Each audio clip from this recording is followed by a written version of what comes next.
Gusto ko kong magsalita rin ng Bisaya. Pipilitin ko po magsalita ng Bisaya.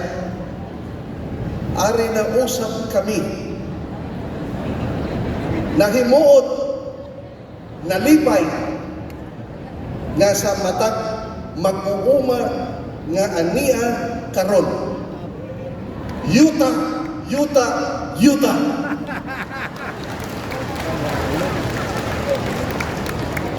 Dili lang yuta, apan libre nga yuta para sa tanan.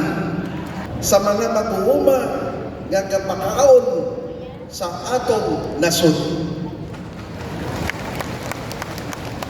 Naintindihan ba ninyo yung sinabi ko? Naintindihan niyo yung Bisaya ko?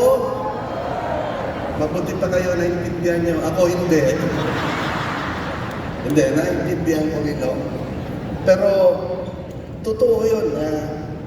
Ako po yung natutuwa at nakapasyal na po uli rito. At mas lalo po akong natutuwa. Alam niyo po, hindi ako mahilig umupo doon sa air condition na opisina. Sumasakit ang ulo ko pag doon sa air condition na opisina.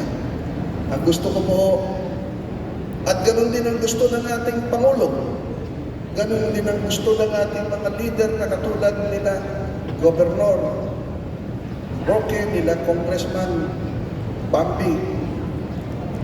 Ang gusto namin ay ilapit ang pamahalaan sa inyong mga magsasaka.